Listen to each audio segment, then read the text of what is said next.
नमस्कार मित्रांनो, भावी शिक्षक आणि शिक्षिकांनो, टिप्स फॉर टीईटी मध्ये मी अक्षय तुम्हा सर्वांचं स्वागत करतो। आजच्या या व्हिडिओमध्ये आपण इयत्ता 6वीचं जे जुनं इतिहासचं पुस्तक होतं त्या पुस्तकातील महत्त्वाचे नोट्स, पॉइंट्स, ऑब्जेक्टिव्ह पाहणार आहोत। हे पुस्तक पाहणं का गरजेचं आहे तर ती एक म्हण आहे ना, धरलं तर चावतंय आणि सोडलं तर पळतंय, ही तशी गत आहे। तशी गत का आहे तर हे जे जुनं 6वीचं पुस्तक आहे हे 2 टप्प्यामध्ये विभागलेलं आहे आणि हे आपण याचे नोट्स सुद्धा 2 टप्प्यामध्ये पाहणार आहोत।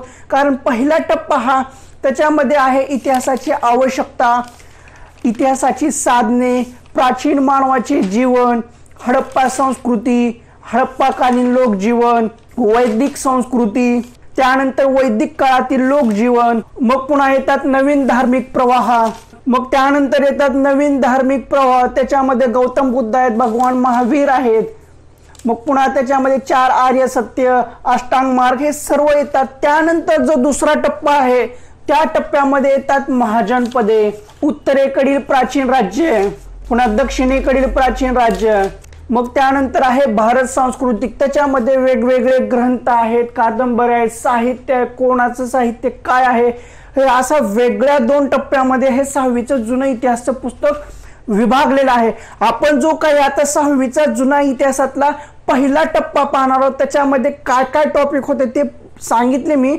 ह्याच्यातले आता आपण पहिले 8 टॉपिक पाहणार आहोत आणि जे 9 ते 13 टॉपिक आहेत ते दुसऱ्या भागामध्ये पाहणार आहोत। कारण हे पूर्णपणे वेगळं आहे, ह्याचा ताळमेळ त्याला नाही, त्याचा ताळमेळ ह्याला नाही। जर आपण एकत्र पाहिलं तर काही समजणार नाही। आणि जो आता आपण काय पहिला टप्पा पाहणार आहोत हाच टप्पा आपल्याला 9वीच्या जुन्या इतिहासाच्या पुस्तकामध्ये पाहायला भेटणार आहे, पण तोही खूप डीप आहे। हा पाहिल्याशिवाय, हा वाचल्याशिवाय, हा ऐकल्याशिवाय तो समजणार नाहीये। तो जरी डीप असला तरी याच्यामध्ये जो भाग आहे हा भाग तुम्हाला 9वीच्या जुन्या इतिहासाच्या पुस्तकामध्ये भेटणार नाहीये।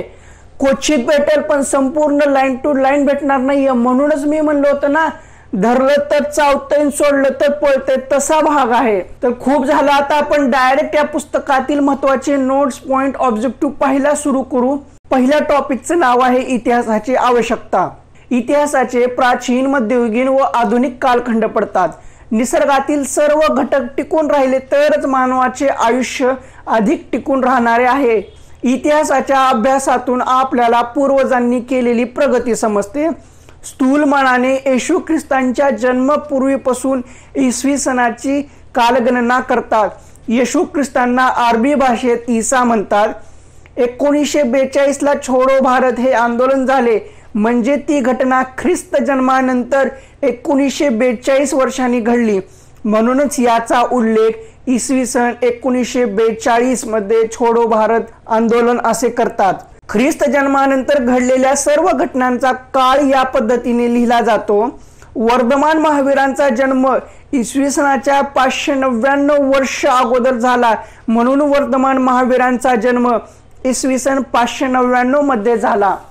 इसवी सन 1 ते 100 पहिले शतक, इसवी सन 1901 ते 2000 या काळातील 100 वर्षांना 20वे शतक असे म्हटले जाते।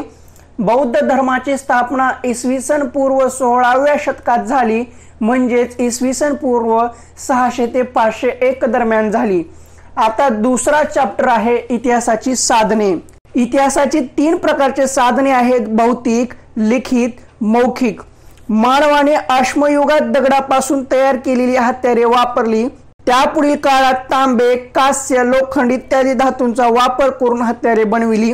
जमिनीतील गाडली गेलेली अवशेष बाहेर काढण्यासाठी शास्त्रशुद्ध पद्धतीने खोदकाम करतात, त्याला पुरातत्वीय उत्खनन असे म्हणतात। हा प्रश्न बऱ्याच वेळा परीक्षेला विचारला गेला होता। उत्खननात सापडलेल्या अवशेषांचा शास्त्रशुद्ध अभ्यास करावा लागतो, त्या शास्त्राला पुरातत्व विद्या असे म्हणतात। आता हे विधान बघा, हे विधान खूप महत्त्वाचे आहे। 2013 पासून ते 2019 ची सर्व प्रश्नपत्रिका, चाळा पेपर 1 असो, पेपर 2 असो, त्याच्यामध्ये तुम्हाला हे विधान मिळूनच जाईल। सुरुवातीच्या काळात माणूस कच्च्या विटा, पपायरस, झाडांच्या साली, ताडपत्रे, भूजपत्रे यांवर बोरूने लिहित असे। आता हे विधान तुम्ही सर्व पुस्तके हुडकला असाल पण हे विधान कुठे सापडले नसेल। जे काही आता आपण एक नवीन 5वीचं परिसर अभ्यासाचं पुस्तक आलेलं आहे त्याच्यामध्ये सुद्धा अश्मयुगीन भारत आहे, हडप्पाकालीन संस्कृतीबद्दल सांगितलेलं आहे, पण हे विधान त्याच्यामध्ये नाहीये। ज्यावेळेस तुम्ही 9वीचा इतिहासाचा अभ्यास कराल त्याच्यामध्ये सुद्धा हे विधान नाहीये। त्यासाठीच मी म्हणत होतो धरलं तर चावतंय, सोडलं तर पळतंय। म्हणजे इथं आपल्याला अर्थ काय घ्यायचं, चावतंय म्हणजे आपल्याला ह्याचा फायदा होणार आहे, सोडतंय म्हणलं तर आपले मार्क जाऊ शकतात, इतकं महत्वाचं आहे हे। सुरुवातीच्या काळात माणूस कच्च्या विटा, पपायरस, झाडाच्या साली, ताडपत्रे, भूजपत्रे यांवर बोरूने लिहित असे। लिहिण्यासाठी वापरलेले रंग वनस्पतीपासून तयार केले जात, तसेच डिंक, काजळी, पाणी यांच्या मिश्रणातून तयार केलेल्या शाईचा वापर करत असत। मानवाला लिपीचा विकास करण्यासाठी हजारो वर्ष लागली। अनेक राजांनी आपल्या आज्ञा, निवाडे, दानपत्र दगडांवर किंवा तांब्यांच्या पत्रावर कोरून ठेवली। मौखिक साधनांमध्ये ओव्या, लोकगीत, लोककथा इत्यादींचा समावेश होतो। उत्खननात मिळणाऱ्या मानवी हाडांवरून व्यक्तीचे वय, लिंग यांची माहिती मिळते। नगर रचनेच्या अवशेषांवरून तात्कालीन रस्ते, घरे यांच्या बांधकामाची कल्पना येते। वैदिक वाङ्मय, रामायण आणि महाभारत ही महाकाव्ये, जैन आणि बौद्ध धर्मांचे ग्रंथ यामुळे भारताचा प्राचीन इतिहास समजण्यास मदत होते। ताम्रपट म्हणजे तांब्याच्या पत्र्यावर कोरलेले लेख। निरनिराळ्या राजांच्या काळात दिलेल्या दानाचा उल्लेख ताम्रपटावर असतो। त्यात दान देणाऱ्यांचा काळ, स्थळ, प्रसंग यांच्या नोंदी सापडतात। आता तिसरा चॅप्टर आहे प्राचीन मानवाचे जीवन। अश्मयुगात मानव लाकूड, दगड, हाडे यांपासून हत्यारे बनवू लागला। दगडी हत्यारे अधिक काळ टिकून राहतात, त्यामुळे ती मोठ्या प्रमाणात सापडतात। अश्मयुगाचे पुराश्मयुग आणि नवाश्मयुग असे 2 टप्पे मानले जातात। नवाश्मयुगाची सुरुवात सुमारे 10,000 वर्षापूर्वी झाली। या काळात मानवाला शेती आणि पशुपालन कसे करावे हे समजले। हा जो भाग आहे आपण ज्यावेळेस 5वीचा परिसर अभ्यास पाहिला होता भाग 1 त्याच्यामध्ये सुद्धा आहे, पण कमी जास्त प्रमाणात आहे, सर्व ॲज इट इज आहे असं नाहीये। तसेच त्याला धातूचे ज्ञानही झाले। शेतीसाठी लागणाऱ्या दगडांच्या अवजारांबरोबर तो धातूच्या वस्तू बनवू लागला। बी जमिनीवर पडली की त्यांपासून नवे रोपे उगवतात हे स्त्रियांना निरीक्षणातून समजले। विधान महत्वाचं आहे, बी जमिनीवर पडले तर त्यांपासून नवीन रोपे उगवतात हे स्त्रियांना निरीक्षणातून समजले, तिथं पुरुष देऊ शकतात। यातूनच नव अश्मयुगाचे धान्य पेरून शेती करण्याचा प्रारंभ झाला। अश्मयुगीन मानव तांदूळ, सातू, गहू, बाजरी, ज्वारी हे तृणधान्य पिकवत असे। तसेच तो वटाणा, घेवडा, हरभरा, मूग व मसूर ही द्विदल धान्य पिकवत असे। द्विदल धान्य कुठले? वटाणा, घेवडा, हरभरा, मूग व मसूर। जमीन नांगरण्यासाठी दगडी फाळा, सांबर, शिंग किंवा टोकदार कठीण लाकूड वापरले जात असत। लक्षात घ्या, जमीन नांगरण्यासाठी त्या काळात काय वापरत असे? दगडी फाळ, सांबर, शिंग किंवा टोकदार कठीण लाकूड वापरले जात। अन्न गोळा करणारा माणूस अन्न निर्माता बनला, त्यामुळे नव अश्मयुगात माणूस स्थिर झाला। प्रश्न विचारला होता परीक्षेला बऱ्याच वेळा की माणूस कधी स्थिर झाला, तर माणूस हा नव अश्मयुगात स्थिर झाला। सुरुवातीला दगडांचे छिलके उडवून हाडे व लाकूड तासून हत्यारे तयार केली जात असत। आता इथं सुद्धा प्रश्न तयार होतो की सुरुवातीला हत्यारे कशी तयार केली जात असत, तर सुरुवातीला हत्यारे हे छिलके उडवून हाडे व लाकडे तासून तयार केली जात असत। कुऱ्हाडी व तासण्या ही अश्मयुगीन मानवाची अवजारे होती। परीक्षेमध्ये विचारलं जाऊ शकेल की हातकुऱ्हाडी व तासण्या ही कोणत्या मानवाची अवजारे होती, तर अश्मयुगीन। तिथं नवाश्मयुगातील देतात आणि अश्मयुगीन ही देतात, तर अश्मयुगीन मानवाची अवजारे होती। हातकुऱ्हाडी व तासण्या ही अश्मयुगातील मानवांची अवजारे होती। नंतर तो पातळ व सरळ पाती असलेले हत्यारे बनवू लागला। ही हत्यारे लाकडी किंवा हाडांच्या दांड्यात बसवलेली जात असत। धारदार हत्यारांचा उपयोग कातडी कापण्यासाठी, टोकदार हत्यारांचा उपयोग भोक पाडण्यासाठी होत असे। हाडे, हस्तिदंत, शिंगे, माशांचे काटे यांपासून दाणे, दाभण बाणांची टोके, गळ यांसारखी अवजारे तयार केली जात. तर आता परीक्षेला काय विचारलं जाऊ शकेल तर हाडे, हस्तिदंत, शिंगे, माशांची काटे यांपासून त्याने कोणती हत्यारे बनवली किंवा कोणती हत्यारे तयार केली तर तिथं दाभण, बाणांची टोके, गळ हे 4 ऑप्शन असतात, पण त्याच्यातलं एक ऑप्शन वगळू शकतात आणि दुसरंच देऊ शकतात. शंख, हस्तिदंत, मणी यांचा वापर दागिने तयार करण्यासाठी होत असत. आता तुम्ही आपण 5वीचा परिसर अभ्यास टाकलेला आहे, भाग 1 त्याच्यामध्ये बघा, त्या नोट्समध्ये आणि ह्या नोट्समध्ये खूप डिफरन्स आहे. त्या नोट्सही महत्वाच्या आहेत, ह्या सुद्धा महत्वाच्या आहेत. जुनं ते सोनं उगाचच म्हणत नाहीत. नवाश्मयुगात माणूस मातीपासून प्राण्यांच्या आणि मानवांच्या प्रतिकृती बनवू लागला. सरळ सरळ प्रश्न विचारला जाऊ शकतो की कोणत्या काळात मानवाच्या प्रतिकृती माणूस बनवू लागला तर नवा अश्मयुग. आता आपण 4था टॉपिक पाहू, हडप्पा संस्कृती. पंजाब मधील रावी नदीच्या काठी हडप्पा येथे इसवी सन 1921 मध्ये रेल्वे मार्गाचे काम चालू असताना पुरातन विटा व चित्रलिपी असलेल्या मुद्रा आढळल्या. यावर बऱ्याच वेळा बऱ्याच स्पर्धा परीक्षेमध्ये असो, सरळ सेवामध्ये असो, आपल्या इव्हन आपल्या टीईटी मध्ये सुद्धा प्रश्न पडला होता की कोणत्या नदीच्या काठी हडप्पा येथे इसवी सन 1921 मध्ये रेल्वे कामाचे काम चालू असताना पुरातन विटा व चित्रलिपी असलेल्या मुद्रा सापडल्या तर पंजाब मधील रावी नदीच्या काठी. आता इथं दुसरा प्रश्न तयार होतो, कधी तर इसवी सन 1921 मध्ये. आता इथं तिसरा प्रश्न तयार होतो, तर कशाचे काम चालू असताना तर रेल्वे मार्गाचे काम चालू असताना. एक विधान 3 प्रश्न. इसवी सन 1922 मध्ये सिंध मधील मोहनजोदडो येथील उत्खननात चित्रलिपी सारखी अक्षरे असलेली मुद्रा सापडली. 1921 मध्ये पंजाब मधील रावी नदीच्या काठी हडप्पा येथे, तर 1922 मध्ये सिंध मधील मोहनजोदडो येथे उत्खननात. ही संस्कृती सुमारे 5000 वर्षापूर्वी अस्तित्वात होती. आज हडप्पा व मोहनजोदडो ही ठिकाणे पाकिस्तानमध्ये आहेत. भारतातील या संस्कृतीचे अवशेष रूपड, राखी गडी, लोथल, सूरकोटडा, घोलविरा, कुंतासी, रंगपूर, आलमगीरपूर, कालीबंगल, दायामाबाद ही महत्वाची स्थळे आहेत.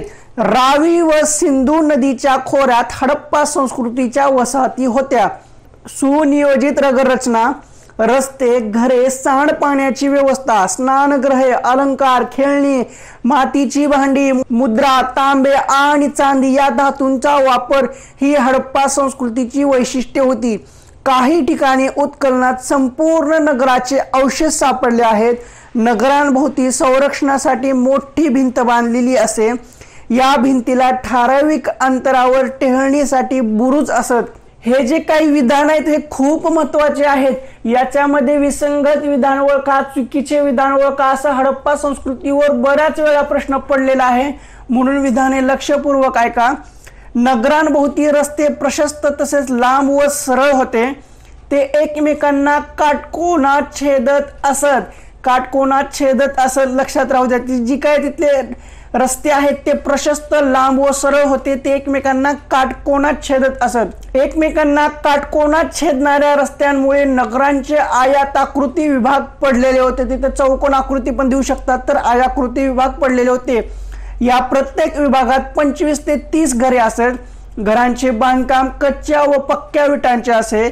नद्यांना वारंवार येणारे पूर लक्षात घेऊन घरे उंच जोत्यावर बांधत. रस्त्यांच्या दोन्ही बाजूंची बंद गटारी जमिनीखाली सुमारे 1 मीटर खोल होती. गटारे तुंबू नये अशी व्यवस्था केलेली होती. सांडपाण्याची ही व्यवस्था स्वच्छता व आरोग्याच्या दृष्टीने आदर्श होती.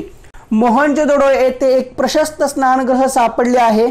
त्यातील स्नानकुंड 12 मीटर लांब, 7 मीटर रुंद व 2.5 मीटर खोल या मापाचे आहे. विचारलं जाऊ शकतं कुंडातील पाणी झिरपून जाऊ नये म्हणून ते आतून पक्क्या विटांनी बांधले होते. त्यात उतरण्यासाठी पायऱ्या होत्या. इथं प्रश्न पडला होता की कुंडातील पाणी झिरपून जाऊ नये म्हणून ते आतून कोणत्या विटांनी बांधले होते, तर ते पक्क्या विटांनी बांधले होते.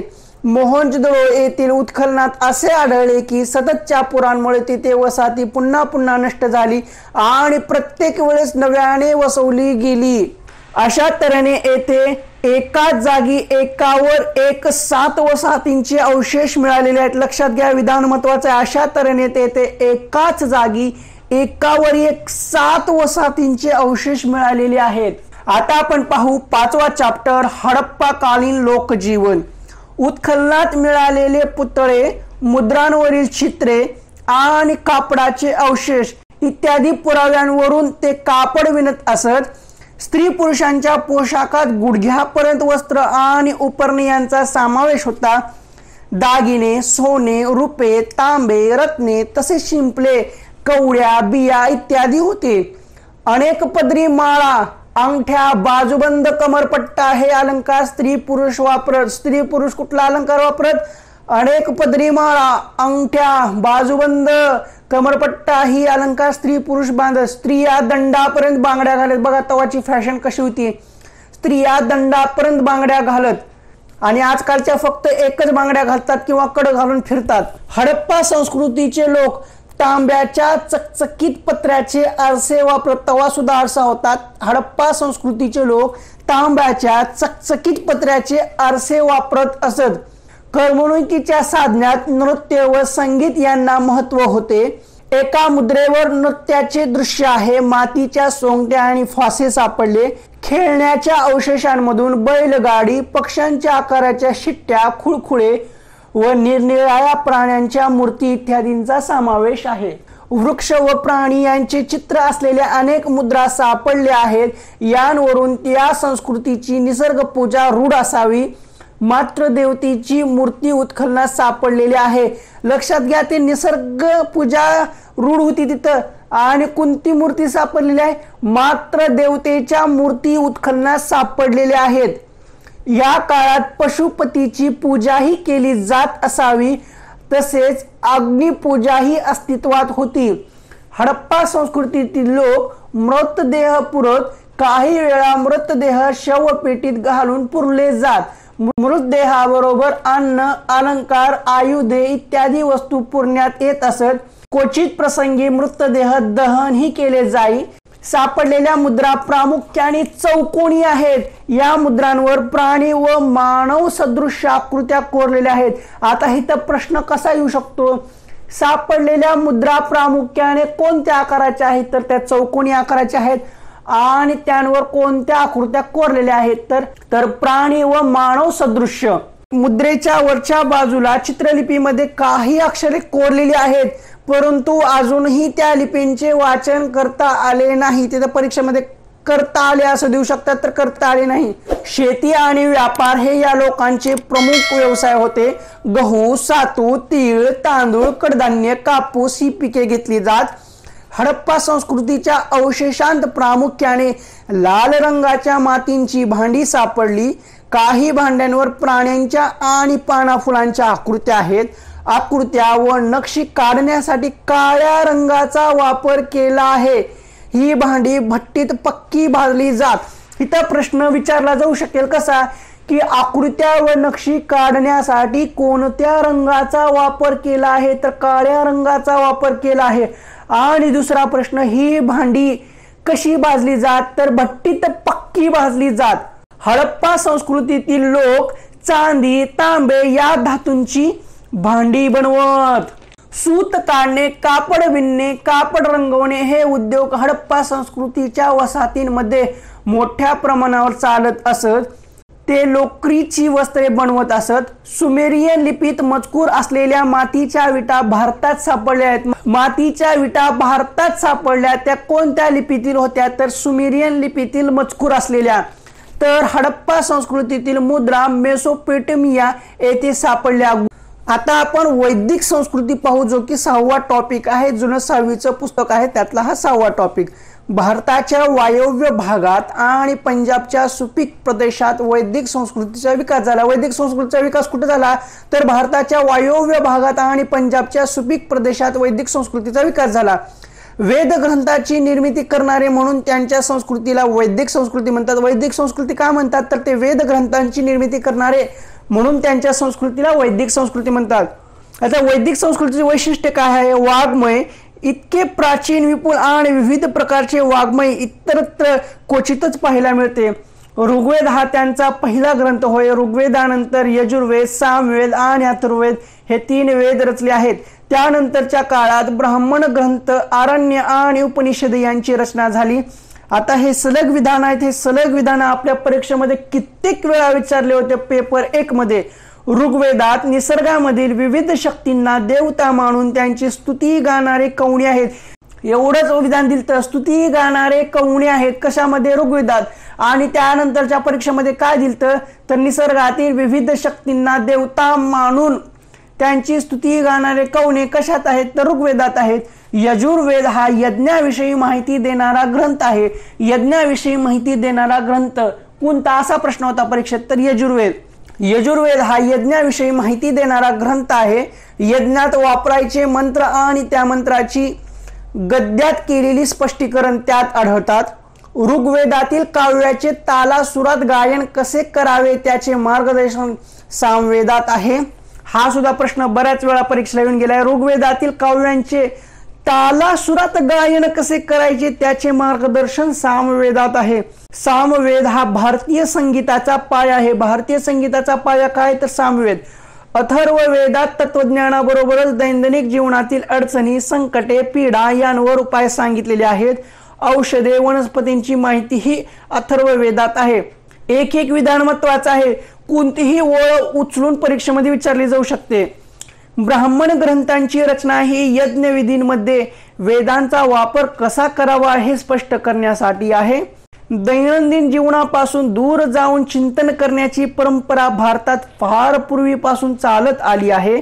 या परंपरेचा पाया आरण्य रचणाऱ्या प्राचीन ऋषी मुनींनी घातला. उपनिषद याचा अर्थ गुरुजवळ बसून मिळवलेले ज्ञान असे ज्ञान उपनिषद या ग्रंथांमध्ये समाविष्ट केलेले आहे. सृष्टी कशी निर्माण झाली, ईश्वर म्हणजे काय इत्यादी अनेक गहन प्रश्नांवर त्यात चर्चा आहे. कशामध्ये? तर उपनिषदामध्ये. या वाङ्मयातून आपल्याला वैदिक तत्वज्ञानाचा सखोल परिचय होतो. तसेच वैदिक काळातील समाज जीवनाचीही माहिती मिळते. गंगा यमुनेच्या खोऱ्यात पसरलेल्या वैदिक काळातील या लोकांचा शेती हा प्रमुख व्यवसाय. शेतकरी आपल्या उत्पन्नाचा 6वा भाग राजाला कर म्हणून देत. वैदिक काळातील शेतकरी आपल्या उत्पन्नाचा कितवा भाग राजाला कर म्हणून देत? तर 6वा भाग. शेतकरी 1 किंवा 2 पिके घेत असत. त्यामध्ये सातू, गहू, कापूस, भात, मोहरी यांचा समावेश होता. या काळात वस्तू विनिमयाची पद्धत रूढ होती. कृष्णलमान व शतमान अशी वजने त्या काळात वापरत होती. तर कधी? वैदिक काळात. रथकार, सुतार, कुंभार इत्यादी कारागीर त्या काळच्या भारतीय अर्थव्यवस्थेचे आणि समाज जीवनाचे आधारस्तंभ झाले. कधी? वैदिक काळात. वैदिक काळात एकाच व्यवसायातील कुशल कारागिरांनी एकत्र येऊन आपापल्या संघटना बनवल्या. अशा संघटनांना श्रेणी म्हणतात. राज्याच्या सत्तेवर नियंत्रण ठेवण्यासाठी वैदिक काळात सभा आणि समित्या अशा 2 संस्था होत्या. राज्यातील श्रेष्ठ व्यक्तींच्या मंडळास सभा म्हणतात. राज्यातील ज्येष्ठ व्यक्तींच्या मंडळास सभा म्हणतात. हे कधीच आहे? वैदिक काळातलं. लोकांच्या सर्वसाधारण बैठकीस समिती म्हणतात. ग्रामीण हा गावचा अधिकारी असे. ग्रामवादी अधिकारी ग्रामीणीच्या मदतीने न्याय निवाडा करण्याचे काम करत असे. न्याय निवाडा करण्याचे काम कोण करत असेल? तर ग्रामवादी हा अधिकारी ग्रामीणीच्या मदतीने न्याय निवाडा करण्याचे काम पाहत असे.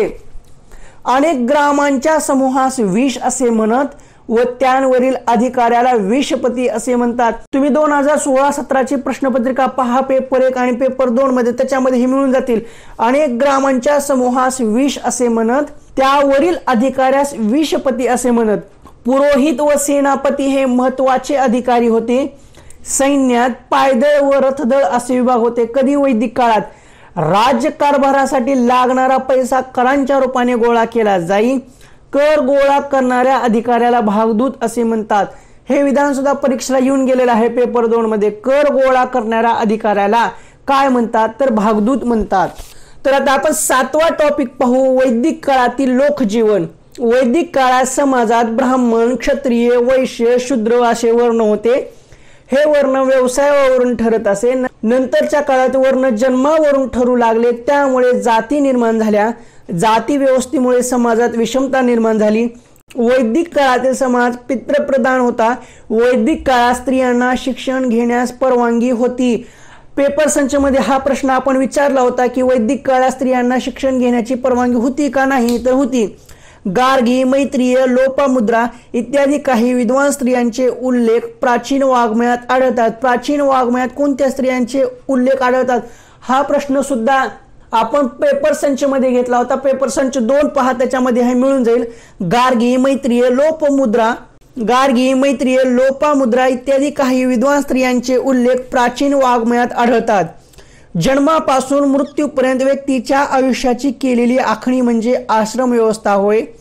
आयुष्याच्या पहिल्या भागात व्यक्तीने अभ्यास करून विद्या संपादन करायची असे, त्या काळात ब्रह्मचर्य असे म्हणत। विद्यार्थी दशेत व्यक्तीने साधे व स्वावलंबी जीवन जगावे, गुरूंची आज्ञा पाळावी असा संकेत होता। विवाह करून संसार करण्याच्या काळास गृहस्थाश्रम असे म्हणत। गृहस्थाश्रमाच्या काळात व्यक्तीने कुटुंबाचे पालन पोषण करावे, त्याचबरोबर धार्मिक व सामाजिक जबाबदाऱ्या पार पाडाव्यात। कुटुंबाची जबाबदारी मुलांकडे सोपून निवृत्त होण्याची अवस्था म्हणजे वानप्रस्थाश्रम होय। संन्यास आश्रम या आयुष्याचा अखेरचा म्हणजे 4था टप्पा आहे। हा आपण प्रश्नसंचामध्ये विचारलेला होता। संन्यास आश्रम हा आयुष्याच्या अखेरचा म्हणजे 4था टप्पा आहे। संन्यास आश्रमात व्यक्तीने चिंतनात जीवन कंठावे असे मानले जाई। वैदिक काळात बहुतेक लोकांची घरे मातीची किंवा कुडाची असत। घरांच्या भिंती व जमिनी मातीने आणि शेणाने सारवत। लोकांच्या आहारात दूध, तूप, दही, मांस व फळे धान्य यांचा समावेश होता। रोजच्या जेवणात प्रामुख्याने सातू आणि तांदूळ यांचा वापर होई। वैदिक काळातील लोक लोकरी आणि सुती वस्त्रे वापरत। फुलांच्या माळा, सोन्याचे दागिने, वेगवेगळ्या प्रकारचे मणी व त्यांच्या माळा यांचा वापर करत। निष्क हा गळ्यातील दागिना लोकप्रिय होता। लक्षात घ्या, निष्क हा गळ्यातील दागिना लोकप्रिय होता। आता आपण पाहू 8वा टॉपिक, नवे धार्मिक प्रवाह। भारतात वैदिक काळाच्या अखेरीस यज्ञातील कर्मकांडांमुळे पुरोहित वर्गांचे वर्चस्व वाढले होते। अंधश्रद्धा कमी करण्याचा प्रयत्न चार्वाक, कपिल इत्यादी विचारवंतांनी केला। अंधश्रद्धा कमी करण्याचा प्रयत्न कोण केला, तर चार्वाक, कपिल इत्यादी विचारवंतांनी केला। याच काळात वर्ण व्यवस्थेमुळे समाजात उच्च नीच असा भेदभाव निर्माण झाला। जातींमध्ये श्रेष्ठ व कनिष्ठ असा भेदभाव मानण्यात येऊ लागला। या सर्व परिस्थितीतून समाजाला योग्य मार्ग दाखवण्याचे काम वर्धमान महावीर आणि गौतम बुद्धांनी केला। इसवी सन 599 ते इसवी सन पूर्व 527 वर्धमान महावीर हा प्रश्न परीक्षेला विचारला गेला होता। त्यांचा कार्यकाळ विचारला गेला होता योग्य क्रम लावामध्ये। धर्माची तत्वे प्रकट करणाऱ्यास जैन धर्मास तीर्थकार असे म्हणतात। वर्धमान महावीर हे जैन धर्माचे 24वे तीर्थकार होते। वर्धमान महावीर हे जैन धर्माचे किती तीर्थकार होते, तर 24वे तीर्थकार होते। वर्धमान महावीरांचा जन्म बिहार राज्यातील कुंडग्राम या ठिकाणी झाला।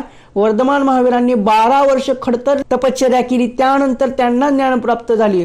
त्यांनी सर्व इंद्रियांवर विजय मिळवला, म्हणून लोक त्यांना जीन म्हणजे जिंकणारा असे म्हणू लागले। आपला उपदेश सर्वसामान्य लोकांना कळावा म्हणून त्यांनी म्हणजे वर्धमान महावीरांनी अर्धमागधी या लोकभाषेचा वापर केला। प्रश्नसंच पहा, त्याच्यामध्ये हे तुम्हाला मिळून जाईल। आपण विचारला होता प्रश्न, महावीरांना अहिंसा हे सर्वश्रेष्ठ तत्व मानले, हे सुद्धा विचारलं होतं। महावीरांनी आपल्या अनुयायांना आचरणाचे जे नियम सांगितले त्यांना पंचमहाव्रते म्हणतात।